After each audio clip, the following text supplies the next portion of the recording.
Welcome, Radical Ones, to the Radical Retro Rewind. Today is a very cool and special day because Rob and I are going to watch a movie for the first time and then review it. This is actually a movie that Rob suggested called The Crush from 1993. And we know, basic plots? By the way, welcome, Rob. Oh my god, I was holding my breath the whole time, waiting for you to introduce me. Now I can breathe and talk. Hello, everyone. Glad to be back. He's finally been let loose. Yeah, I know what the movie is, and I know what somewhat of the plot. I mean, the very basic part of it. What happens in the movie, I don't remember it. If I did see this movie ever, I have very low memory of it. So watching it now will definitely be a first watch for me. So I was like, do you want to do this? I don't think you've seen it, and I don't think this show has seen you review a movie you haven't seen before. So I was like, we should do this one. I'm really excited because it's not really well known, and if it's known, it's not really enjoyed. But you know what? I know if any two people can find something in a plot that's likable, it's gonna be us. Exactly. The minute I told Ryan about this, he looks at the poster and was like, "Oh yes, we're doing this." That's all you needed was Silverstone. Right up my alley, those colors, Rob. It's like this white background, but like these neon colors of Alicia Silverstone with her. It's like sunglasses on and they're pink. Ugh, that alone. Well, we are actually on here to give you our sort of hot take or predictions of what this movie is and how we are going to receive it before we actually watch it. So you are going to get first watch reactions right then and there, before and after we view this. So for me, from what I can remember, it's definitely a thriller. I'm sure it'll be very inappropriate. It'll be very provocative. It'll be Alicia Silverstone as a sex pot, but even though we're not supposed to look at her that way because she's so young, yeah, I have a feeling that she is going to be a very deadly, obsessive person who probably will end up killing one or two people before. Ooh, you think murder? You think it's going I that think route? that she Okay. has to get rid of either the competition or somebody who is in his way. Maybe she wants to take out somebody who did him wrong. I don't know, to make him happy. Ooh. I do expect a lot of cheesy 90s in this. I hope to get a wonderful soundtrack though.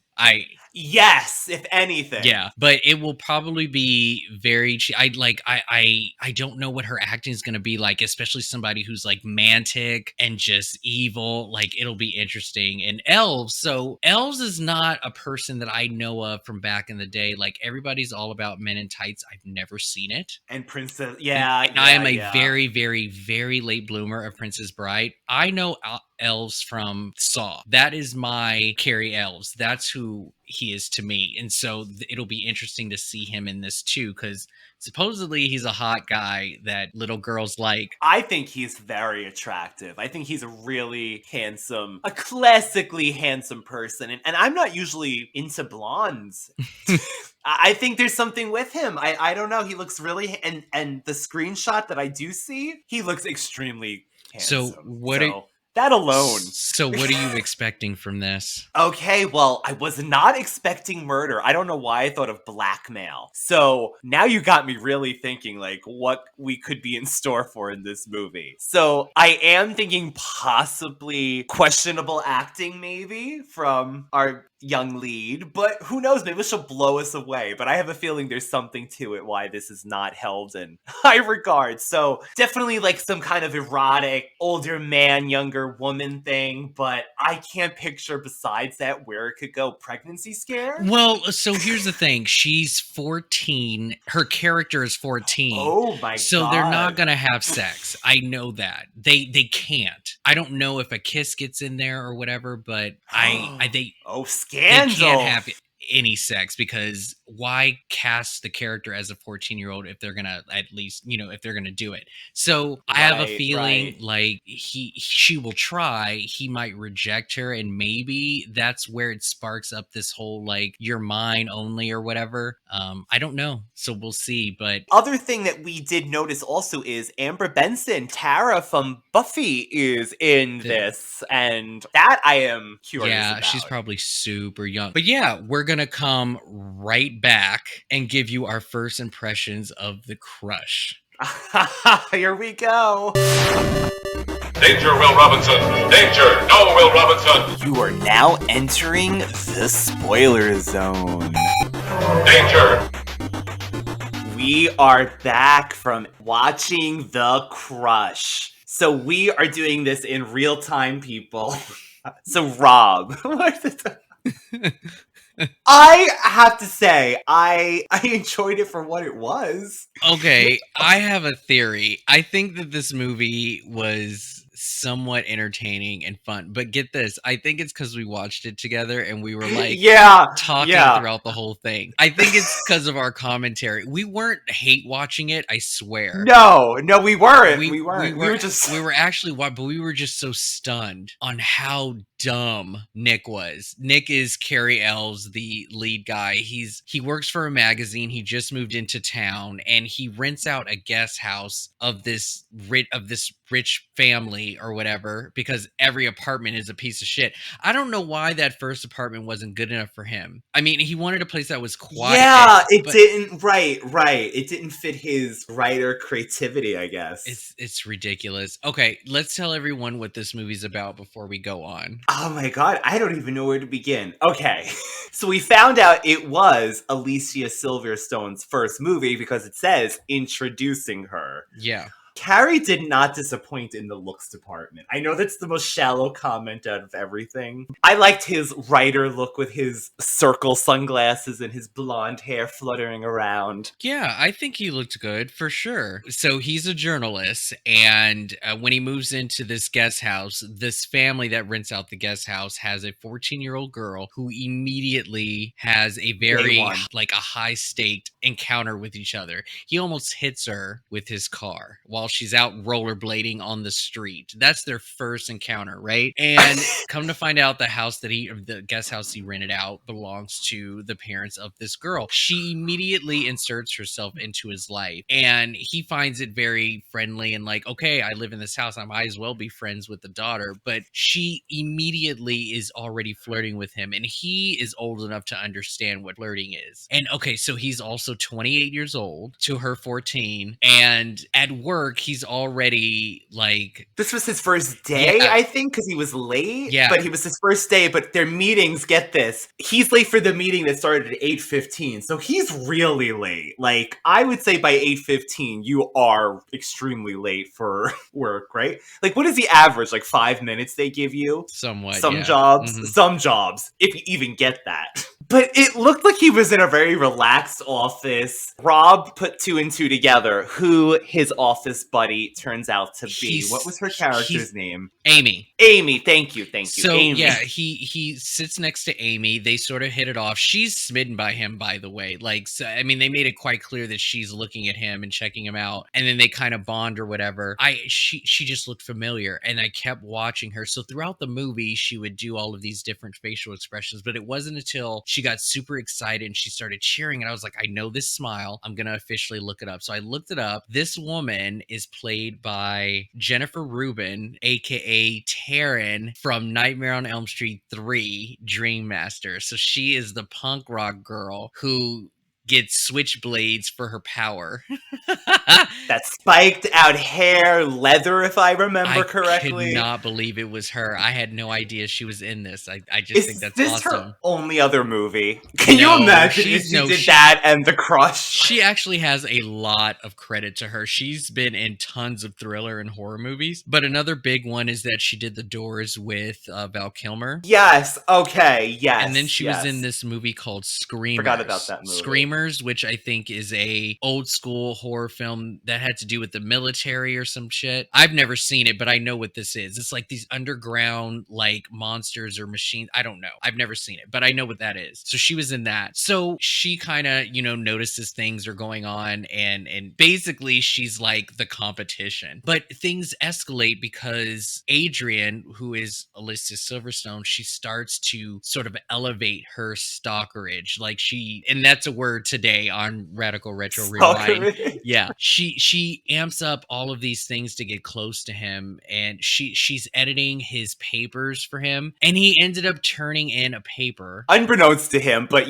still. that ended up actually getting him a good score with his boss, his new boss, because he's already on thin ice with him already. But this article changes everything, and she just has access to everything that he owns. She sneaks in all the time. It's so crazy. It's crazy, because at one point we find out, like, basically midway through, or more than midway through, that there's, like, a trap door underneath his bed or a carpet in his room that she's been climbing up this whole entire time. Like, this girl gets into everywhere and everything. I just want to say, like, when Rob said that he almost hit her by the car earlier, we automatically get her famous look. Do you know that look that she always does in every movie, Rob? Like, she did it the whole movie here. She does this, like, look of innocence, but, like, her lips are always, like, ready to do, like, a smirk or something. Like, yeah. She started in number one. She's right out the gate, the crush. She's almost hit by a car. We get this look. This is her. This is her look of Silverstone.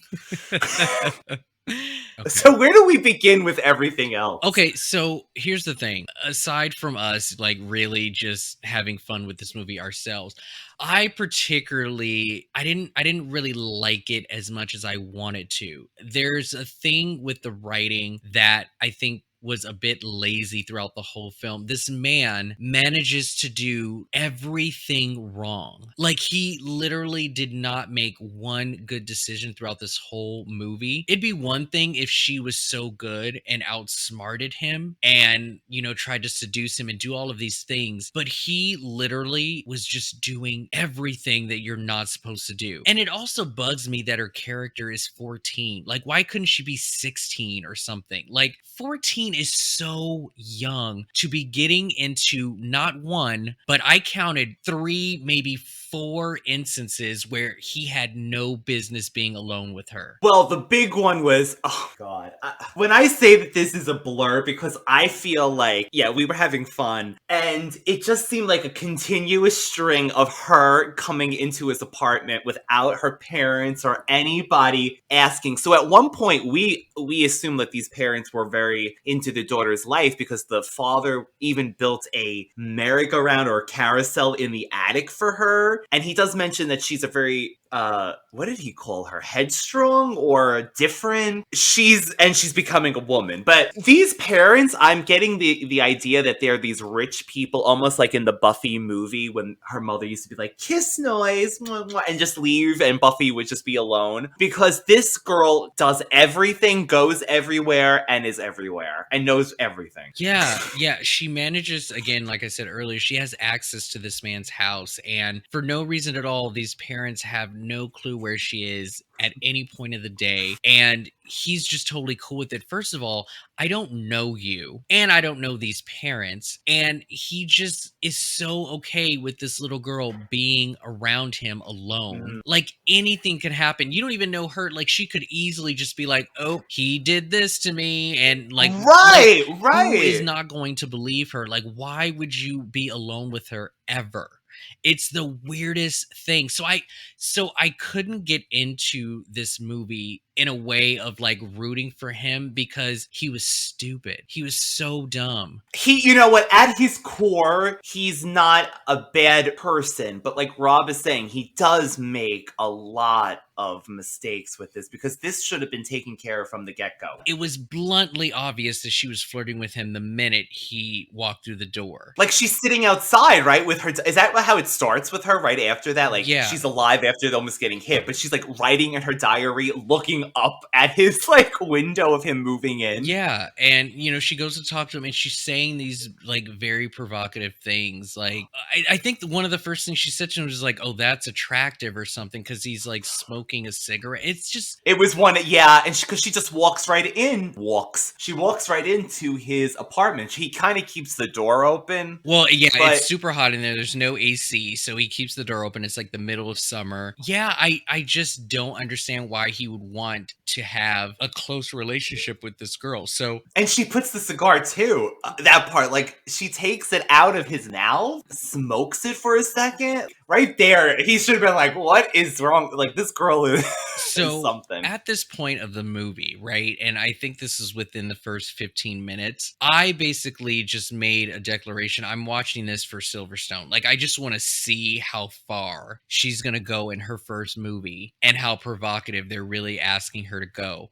So she was 17 when she filmed this. And I gotta say, she did look younger. I mean, the way that her body was shaped, or I don't know, maybe the camera angles, it really did make it look like she was so small and tiny for a preteen, right? I have a feeling too, though, she is on the smaller side as well. Like, I always thought she was like a smaller stature. Yeah. But so this is kind of where it really is. Like, this is where I gave up on Cary Elwes' character. His name is Nick Elliott. I gave up on Nick the minute that Adrian invites him to a party that his parents are throwing. And she's like, "Look, it's going to be nothing but old fogey grown-ups, and I won't have anybody to talk to. You have to come to this party. Please, please, please." And he's like, "I will do my best. I'll try." And it's not like you're auditioning to keep the place. You don't have to make appearances. In fact, if I was renting a guest house out of somebody's home, I would not have a relationship with these people. I pay rent.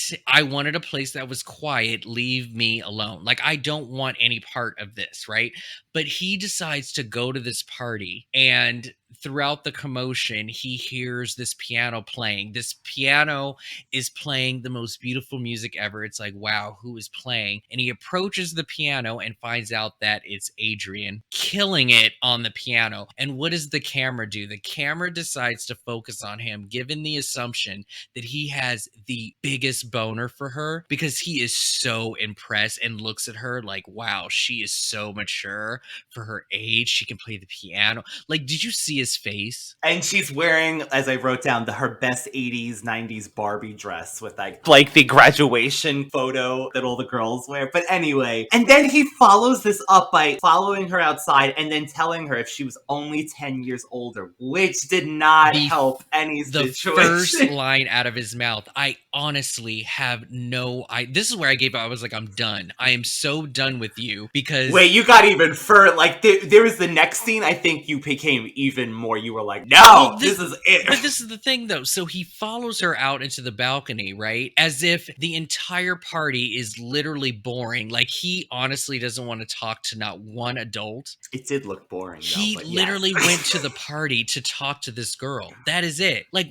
the mother and father, did they even see him there? I don't remember. I want to say that they did, because they were talking and they kind of low-key introduced him to two people before he heard the piano. And then she's like, "Let's get out of here. I want to take you somewhere. Don't worry about it. Nobody will miss us. It's boring here." And he said yes. Now, this is like at least 8 or 9 o'clock at night, probably 10 if I'm not mistaken, because they were having this party. She takes him to a lighthouse. Now, given that he's new to town, he doesn't know where the hot spots are. This is a location where you go to make out. As we find out later in the movie, they have a moment and she kisses him and he kisses her back. 14 years old. I was like, oh, I thought you counted the seconds for a second. You were like, 14 seconds. 14 years old. He stops it, right? He's done. He's like, nope, this is a mistake. Let's go. We got to get back to the house. She doesn't really say anything about it. But my thing is like, your parents don't know that you left. Your parents don't know that you're with him, and you agreed to take this girl to wherever she wanted to go.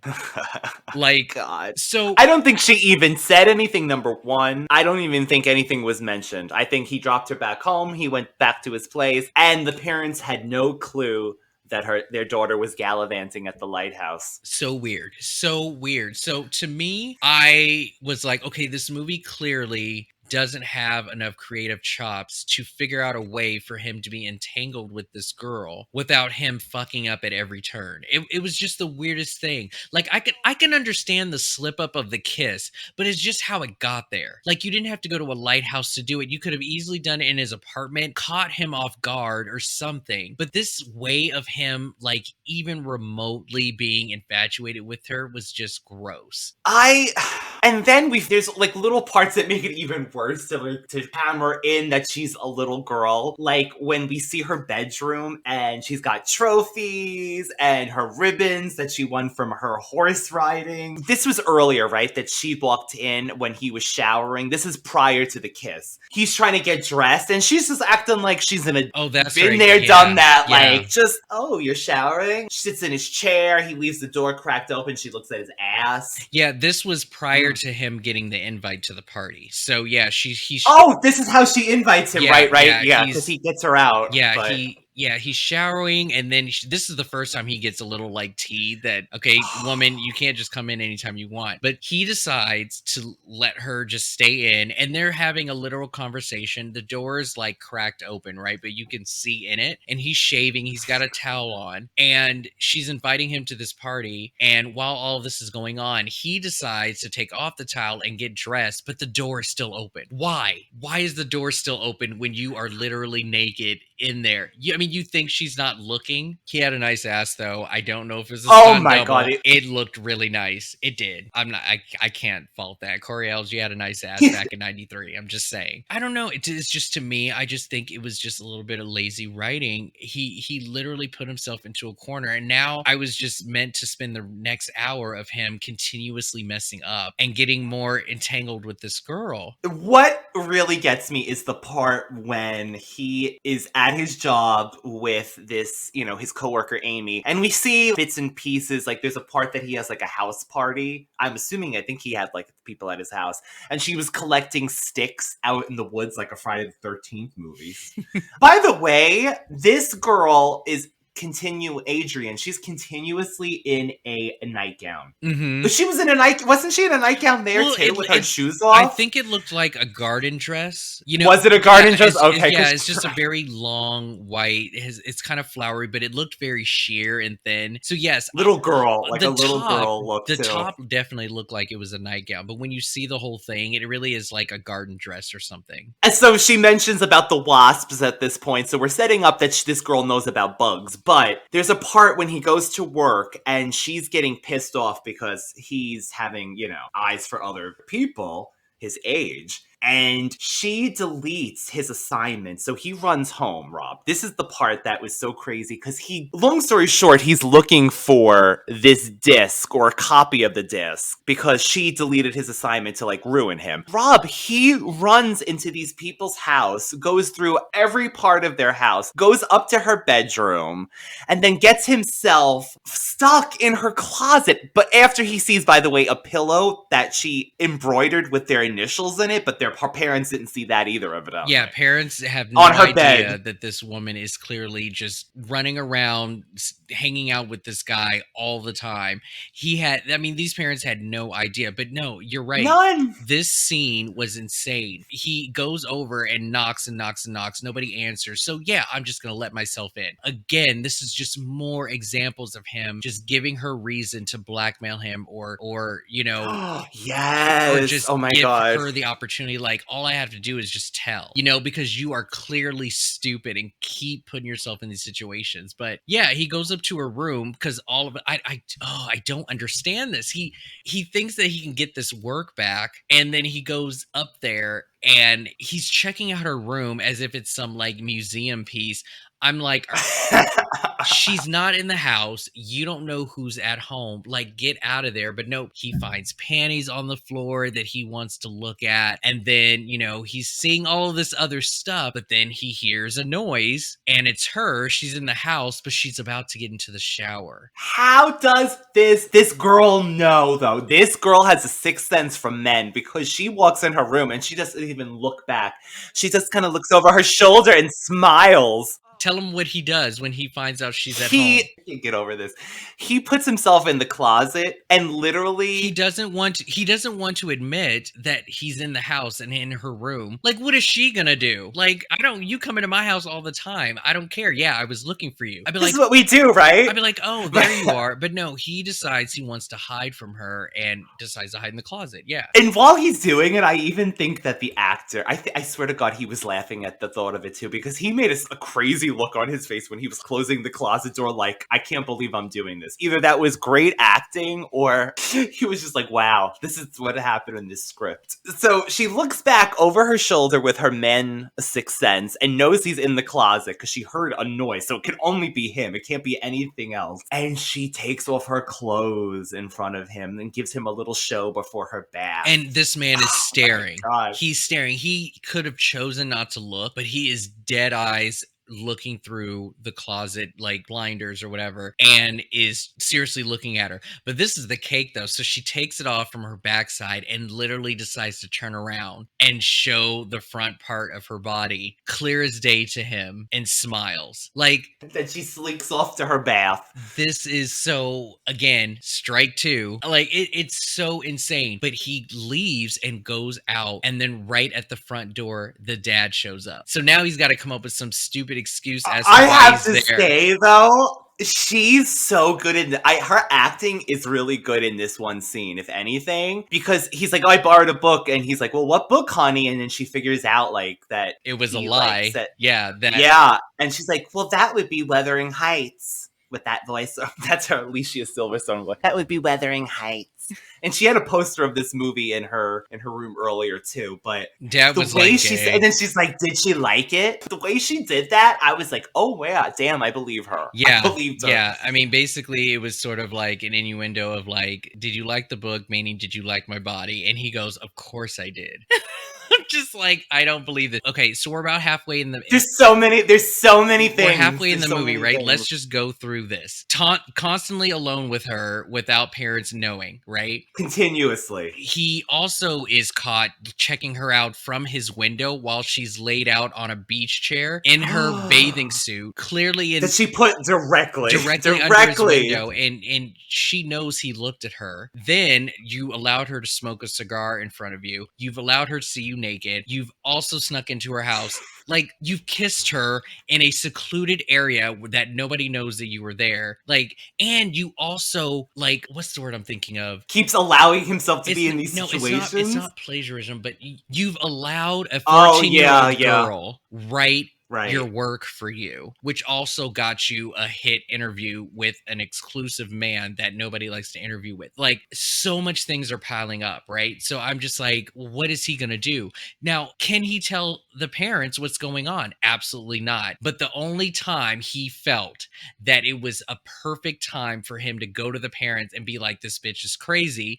was when he gets his car renovated and the word cocksucker is scratched onto the hood. Oh, this is the final straw. Like, out of everything that she's done to him, you fuck with this man's car. Oh, I'm telling your parents now. Yeah, and there was nothing to back it up, right? If he had gone to them earlier and made comments that... It was open and shut. Like, the parents was like, why would my daughter do this? You want to tell us But why? even then, did you notice the mother's, like, disconnected? She was, like, reading a newspaper, like, she could moved care on. less or She didn't moved believe on. it. And that's the other thing that I didn't particularly like about this movie is that we got no explanation to her psychosis. We have no idea why she fixates over men the way that she does. It's not like an absent father. She doesn't have daddy issues. Yeah, she may be ignored and probably spoiled to death, but they gave a history lesson towards the end that this has happened before, but it still doesn't explain. Yeah, but it still doesn't explain how it started. So it to me, it just seemed everything was just there. It just existed and we're just supposed to be okay with it. There was no kind of reason or why behind everything. And it just left for so much that could have been done with this. What about in that trap door that he had in his room that he didn't know? Yeah. There was a shrine with candles burning that were just left there, like a million candles. What a fire hazard. Where did this come from? Where is this connected to? Is it in their basement? Where is this? I am going to need somebody who is filthy rich to explain to me that when you are looking for homes to buy, does it come as a luxury for it to not be flammable? Because there were candles everywhere. I think it's a rich thing. There's got to be homes out there that are fireproof, because every time they went into that house, some part of it had lit candles around it and no one was home. Like, this house never caught on fire. There were so many candles everywhere. But didn't she have even like a Ken doll? It was that supposed to be like a mix of she's crazy, she's doing magic, like voodoo, like you know what, you know, the immediate thing that I got from this, and I'm probably giving this movie a little too much credit, is that he was kind of covered in these vine-like leaves, which made him look like Adam, the first man. Oh my god. And I don't know if there is a connection with that yet, but this is how much she idolizes him. You want to have sex with a virgin and all of this thing. Yeah. But this woman had like candles literally just stacked all lit on her bed, and none of it caught fire to anything. It was the weirdest thing. I thought this movie was going to end in a fire, and like no fire. I did too, honestly. It's not just candles like in a container glass. They are the pillar candles with nothing around them. Like there was nothing to contain these if these pillars fell over. There's a lot of crazy things. Well, what about the chopping lemons scene? Oh, okay. Random. After, I mean, this guy's been through the ringer. I mean, this is skipping ahead because he's accused of... Yeah, but this is the thing, though. This is another reason why this movie was weird, because this woman is like going completely insane, yelling and screaming and pounding on her kitchen counter, just pounding on these lemons. Which it didn't even look like lemons. I didn't even know what that was. He's in the guest house and he can hear this, but apparently inside of her own home, her parents didn't hear a thing. Again, they're either out at a party, sleeping, and this was after he was we're skipping ahead, but he was arrested for, I can't get over what she did with the condom, sexually assaulting a minor, and he's still allowed to go in her house with her parents, right? Is that the same night? So it's funny. She actually is a very smart girl, right? I mean, she's a little psycho, but this woman knows how to get back at men, and she knows how to make it seem like she is always one step ahead. She is, though. No, she totally is. She goes to this man's event that basically is a room full of so many people, including his boss. She literally goes up to him, kisses him on the cheek, and says, "Baby, how are you?" or something like that. Everyone can see that this little girl is kissing a grown-ass man. And then because he didn't go to her horse show. And yeah. Which he wasn't going to. And then she slaps the shit out of him so loud. I was like, what in the hell? That was a loud ass slap, but she's got everyone's attention. She's constantly causing a scene, and she's like, "Oh, I'm not good enough for you. You're just skipping." Like, they literally looked like they were a couple. He escorts her. Because she's grabbing him to kissing him at the same time. Yeah, he escorts her out, and then basically all you hear is a bunch of screams. And from a third person's point of view, he's assaulting her. Like, you got witnesses everywhere knowing that you have some kind of connection to this little girl, and you know, she takes it up a notch. She beats herself and gives herself bruises. Oh my god. Which then she tells the parents, and he gets arrested. So like, she does a lot of stuff. But the other thing is that the thriller part of this movie is that she attacks a couple of people in a very... Oh, poor Tara. It's very playing Tara. It's very Macaulay Culkin in The Good Son sort of way. She does it in a very subtle way, makes things look like accidents. There's no evidence to kind of point to her. And so she does this a couple times to people that he's close to, including this woman that he's dating from work. And her friend who's on to her and knows that she has a history of falling in love with older men, and she makes it so she slips off her horse, but she's alive. Her arm was just broken. Yeah. So what do you think about the acting in this, Ryan? Like, did it seem believable the way that she was, you know? I really enjoyed her performance in this, to be honest. Yeah. I thought it was good. I did enjoy her performance, actually, you're right. But I also believe this in the sense as how crazy it is. I believe that this is what happens at rich people's some houses sometimes. This must happen, things like this. Like, oh, the daughter's allowed to do everything she wants to, does crazy things. The parents are so rich and disconnected that they're just out and whatever. What do you think of our leading actor, Cary's acting? Because, I mean, I was taken to him physically. Now, I know that shadows a lot of things, but... So I mean, he was believable as a... So Cary Elwes was par. I think he definitely played the part like he was supposed to, right? But if he was also playing a man that I wanted to root for, sorry, that didn't happen. If he was playing a sleazeball that kind of got away with a lot of stupid stuff, then yeah, I think he definitely did an amazing job at that. But I did not care for this character. I just think he was not somebody to root for. You know, he's just like, Adrian, you can't be doing that. You can't just falsely write a paper for me and turn it in, you know, like for him not to check his work, it's just the weirdest thing. He just comes off as a sleazeball who just manages to get away with like kicking it with this girl a couple of times. I just didn't root for him. But like,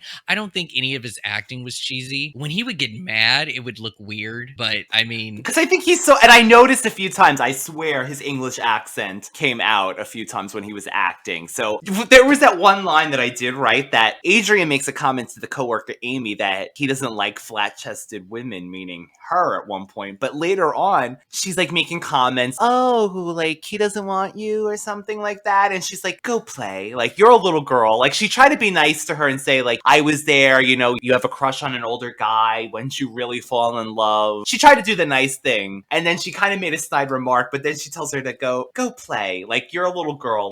Whatever. But that's when she does the bee wasp attack on her. Yeah, so I gotta say that this is probably, I guess, the best scene for me. Not the attack scene that we didn't even mention. No, we'll get to the attack scene. Oh my god. So yeah, this coworker Amy, she gets locked in a dark room, and through the vents, Adrian let loose a bee's nest in, and these bees attack her. She doesn't die, but she gets severely attacked, and this is her way of showing dominance. Like, okay, let's play, bitch. Like, I got you. Don't, you know? But I think it looked very suspicious because, again, I hadn't seen this movie, so I didn't know what was going to happen to her. And like I said before, I had claimed that at least 2 people were going to die. Now, there were 2 attempts on he was ready for him, but they didn't die. But yeah, I found that scene to be very like suspenseful in my opinion, because I didn't know what was going to happen to her. She was locked in. There was no air. She locked her in. She covered everything, every opening. But thankfully, this woman was smart enough to throw equipment through a little glass window that I guess the wasp bees left. Yeah, just left. Yeah, so I thought that was good. But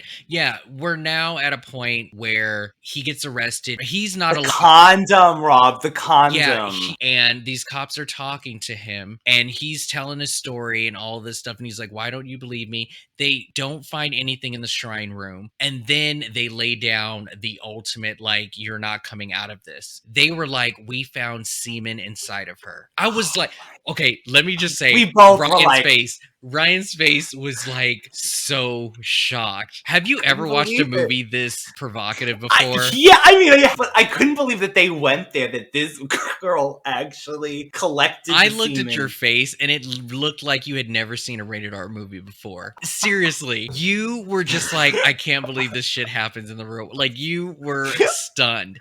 But I couldn't. But here's the thing: a big part of where we both were like, "What in the hell is going on?" is how in the hell did she get semen? And then they went on top of that, and they were just like, "The DNA matches you."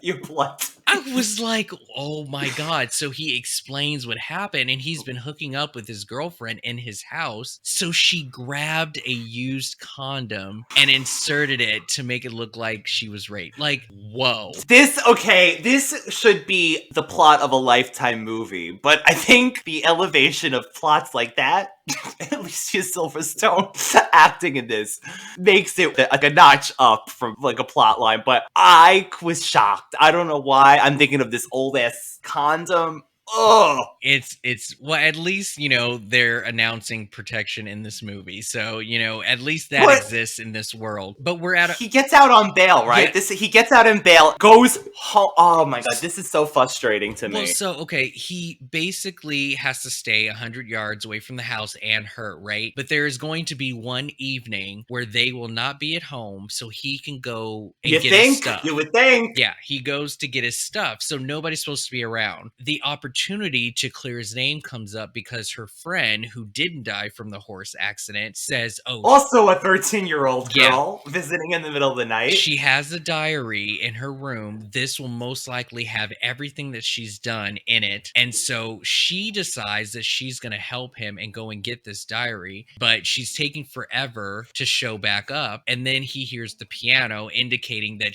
Adrian is back at home. So here we go. He wants to be the Good Samaritan and save her. So Call the police. Call the police. Thank you. This is again why I could not stand this movie, because he just continued to do so much stupid stuff. I mean, I'm glad he wanted to save the little girl, but again, yeah, he does it in such a stupid manner. He was just arrested for having sex. Semen was inserted inside of her.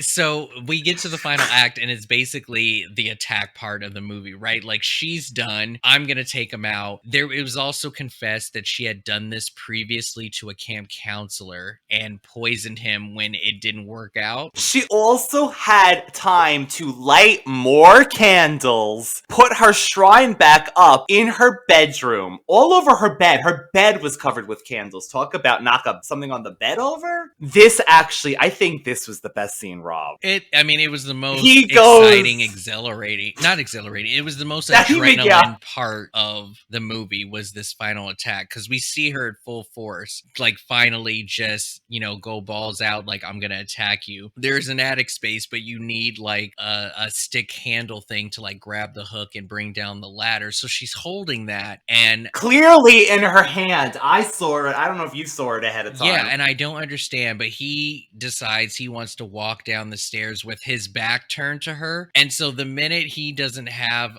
a good look at her, she whacks him with this stick, and she suddenly just starts beating him with it. But this is the kicker. There is a pan scene where you can see her swing at him and he's falling. So it's this wide angles caption. And the supposed Adrian who is swinging at this man is none other than this creepy looking stunt man in a wig. The worst wig. It Worst was wig. the most obvious stunt double I have ever seen. And we have captured footage of this. Like, Ryan is going to post this, and you are going to see this man in a wig play Adrian in this one little swing action scene. It was so crazy obvious. Oh my god, it was hysterical. It really was the highlight of this movie. And then actually, I have to say, followed up is another shot of her, Adrian, in the attic when we finally get to the...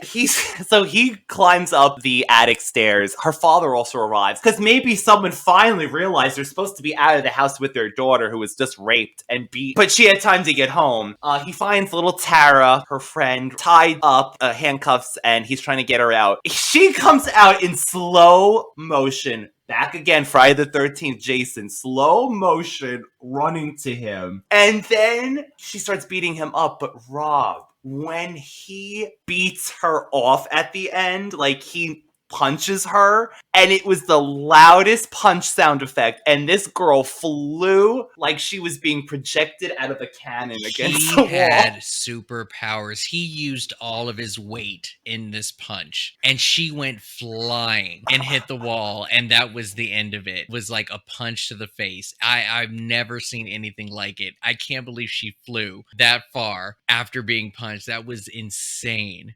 We find out that she goes to an insane asylum, and I knew it as soon as that young doctor came out, but she's sitting all alone, pulling her little innocent act again, writing endless letters to the character still of Yeah, Nick. writing to Nick all of these letters, which we see later on, but we see that she's gotten a hold of the doctor's photograph somehow from his office in her padded cell. So she's on to the next. The doctor shows a bit of kindness and says, all people need to do is see how much you've changed and you'll be released. And, I have, so he's being nice to her and she obviously moves on to the next man, right? But here's my thing. Of her diagnosis. That she has a history of falling for older men and you assign her a male doctor. Right. Please help me understand why it's okay for her to have a male doctor. I mean, that has got to be the dumbest thing I've ever seen for her to be assigned a male doctor knowing that she has a problem being around older men. It's the weirdest thing. But again, we still don't even get a diagnosis as to where this is all coming from. We just have to accept the fact this young girl, like any young girl going through, puberty, is falling in love with older men, like everyone that she sees. Like, it's just the weirdest thing. So, look, overall, I'll say this. Like, the movie wasn't boring. I didn't find No. Yeah, it wasn't boring. Like, I'm not going to go out and recommend this movie to anyone, but if you want to see Alicia Silverstone's first starring role in anything, do it. Like, I think it was well worth seeing her act. Anytime she gave that sinister look of, I'm going to get you, bitch, it was priceless. It was gold. I thought she did a great job for the character that was given to her. I just think this script is horrible. You won't believe this. I just looked up this trivia for this movie. Okay. This is based on a real story. Oh my God, are you serious? Writer and director Alan Shapiro based the film on events from his own life. The girl on whom he based Adrian sued him for using her real name, Darian, for Alicia, Silverstone's character. As a result, when the film was re-edited for TV, the character's name was changed from Darian to Adrian. So are we to assume that this director actually kissed a 14-year-old girl at a lighthouse? Like, wow, this is the real We're gonna story. green light a film from a man who got with a girl. Is that what I'm hearing? This is so weird. I had no idea this was based on a true. So he must have been really using this movie to shed a lot of demons out of him. Like, he really needed some cathartic way of letting all of this go. Like, wow. Now, did it get as far? What did the article say? Like how far it got? Or no, I'm like trying to because this is like interesting, right? But it just says that he had a girl crush on him or something. No, it just says it's based on actual events of his own life. The woman sued him, and then it's funny that the Laserdisc and the VHS still remain the original dialogue, and they call her Darian. Wow. So this woman sued. Oh my God. I actually found it funny that they kept calling her Adrian in the movie, because when I looked on IMDb and I was writing my notes, I wrote Darian down. Her name is Darian on IMDb. Oh, IMDb? So I thought her name was Darian, but they kept saying Adrian in the movie. So I was like, okay, fine. Look at all this. In one night, we watched a movie we've never seen before, found out this crazy, based on real events and these facts about the name. Oh my God. So what do you think, Ryan? What do you think of this movie? Like, how do you rate it? Like, I did enjoy it, literally from the screen to the mic, without digesting it fully. It wasn't boring.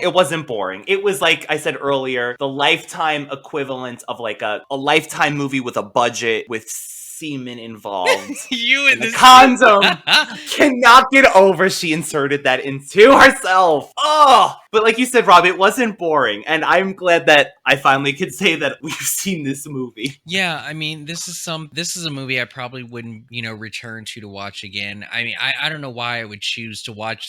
I just think this movie could have been a lot better. And in '93, this must have a cult following, right? Someone must love this. They must love the slap. Fast forward 3 more years later, and the movie Fear comes out. Like, that was done so much better, because there was a reason for this girl to fall in love with this psycho. There was a reason for conflict and adversary and obstacles in all parties between Mark Wahlberg and the dad and the girl. Like, she believed that this man was a saint. I mean, he put on that smile and he was good in front of the parent. Like, everything was written as, and it made sense why they all ended up where they ended up. In this movie, in The Crush, it just seemed so choreographed and calculated for him to just do everything so wrong that it was so easy for her to integrate herself into his life. It was just, I don't know, this movie just could have done so much other things to make it more believable, in my opinion. It's just weird. It has to have some fans out there. Are you fans of this movie, Radical Ones? There must be fans out there that are real. I bet you. I'm going to look into this. I also want to look into the real life crush story now and see. Thank you, Rob, for recommending this. I enjoyed it. I'm glad that I saw it too. I mean, while I was watching it, the bee attack, I actually did remember. Like the minute it happened, I was like, oh, I think I know what's happening now. I remember this. The bee thing was definitely foreshadowing, right? I mean, they wouldn't have had this I thought it was going to happen there. Yeah, but they clearly were hinting like, you will see this bee nest again in your possession, in your vicinity, because we're talking about it right now. Like, it made total sense. Again, watch it for Alicia Silverstone's performance. Otherwise, it's whatever. I hope we conveyed this movie to you in all its glory. Are we the only review for this movie? No, there are a lot of other people who have reviewed this, but I'm saying like this review could give you motivation to possibly have as much fun as we did, or give you enough curiosity to just see it for yourself. And please comment and let us know what you thought, if you have seen this movie, or if you actually watched this movie after this, because I want to see what other people think. As far as the retro rewind of it all, let me just tell you, the biggest 90s things that I saw in this was the barbecue that they threw, and the party guests and their clothes. The clothes was everything. Everyone was dressed to the 90s. It was such a fashion show, retro. It was insane.